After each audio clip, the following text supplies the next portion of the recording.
Hai guys, welcome back to History Lesson. Gimana nih kabar kalian? Semoga tetap baik ya. Nah, kali ini kita akan membahas mengenai Perang Dingin atau Cold War. Sebelumnya, apakah kalian pernah mendengar istilah Perang Dingin atau Cold War? Namun, sebelum itu, apakah kalian tahu siapakah Presiden pertama Republik Indonesia? Ya, benar sekali. Soekarno adalah Presiden pertama Republik Indonesia. Namun, apakah kalian tahu ternyata kejatuhan Soekarno dari pucuk pimpinan Presiden Republik Indonesia ternyata ada hubungannya dengan Perang Dingin loh. Mau tahu bagaimana penjelasannya? Let's go! Mari kita cari tahu. Perang Dingin adalah merupakan istilah yang digunakan untuk menggambarkan persaingan ideologi politik dunia pada periode 1945 sampai dengan 1991. Pada saat itu, setelah berakhirnya Perang Dunia Kedua, dunia terbelah menjadi dua kekuatan besar, yaitu Blok Barat yang dipimpin oleh Amerika Serikat yang terdiri dari negara-negara Eropa Barat, sedangkan Blok Timur yang dipimpin oleh Uni Soviet yang terdiri dari negara-negara Eropa Timur. Amerika Serikat mengusung ideologi kapitalis, sedangkan Uni Soviet mengusung ideologi komunis. Kedua kekuatan besar tersebut saling berusaha untuk mempengaruhi negara-negara di sekitarnya agar dapat bergabung dalam kelompok-kelompok tersebut. Persaingan di antara kedua kekuatan besar dunia ini tentunya semakin memanas. Untuk dapat membendung ideologi lawan, kedua negara besar tersebut menerapkan berbagai kebijakan. Di antaranya, Amerika Serikat mengeluarkan kebijakan Containment Policy dan membentuk NATO. Containment Policy adalah kebijakan bantuan ekonomi dan militer untuk negara-negara tertentu di Eropa Barat dalam membendung pengaruh ideologi komunis. Containment Policy terdiri dari kebijakan Truman Doctrine dan Marshall Plan. Selain memberikan bantuan ekonomi dan militer, Amerika Serikat juga membentuk persekutuan militer antara negara-negara Eropa Barat yang dikenal dengan nama NATO. Di sisi lain, Uni Soviet pun tidak mau kalah.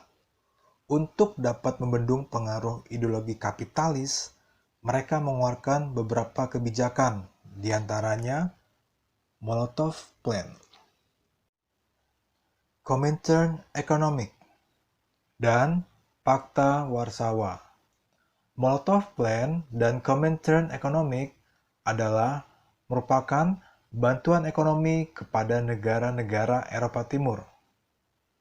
Selain memberikan bantuan ekonomi, Uni Soviet juga membentuk persekutuan militer antara negara-negara Eropa Timur yang dikenal dengan nama Pakta Warsawa. Lalu, apa dampak dari kondisi tersebut bagi dunia? Tentu saja, kondisi dunia menjadi semakin memanas. Negara-negara yang di dalamnya terdapat unsur kekuatan komunis dan kapitalis terbelah, atau bahkan dikuasai oleh salah satu dari ideologi tersebut. Sebagai contoh, Korea terpecah menjadi dua, yaitu Korea Utara dan Korea Selatan. Vietnam dikuasai oleh ideologi komunis sepenuhnya. Terpecahnya Jerman menjadi dua, yaitu Jerman Barat dan Jerman Timur. Munculnya konflik Kuba. Kuba memproklamasikan dibentuknya sebuah negara komunis. Dan Hal ini tentunya sudah membuat Amerika berang. Lalu, bagaimana upaya Indonesia dalam menghadapi kondisi tersebut? Indonesia sebagai negara yang baru merdeka tentu saja tidak ingin tersandera dari kondisi tersebut. Oleh karena itu, Indonesia menggagas dibentuknya Gerakan Non-Blok. Gerakan Non-Blok adalah organisasi yang dibentuk dan bertujuan untuk tidak memihak kepada salah satu kekuatan besar tersebut. Lalu, apakah kondisi ini juga berdampak untuk Indonesia? Tentu saja. Menguatnya pengaruh komunis di Indonesia pada akhir tahun 1950-an telah membuat pihak barat cemas. Mereka beranggapan bahwa apabila Indonesia jatuh ke tangan komunis, maka negara-negara sekitarnya pun akan jatuh juga ke dalam kekuasaan komunis. Hal ini tentunya sangat merugikan Amerika Serikat.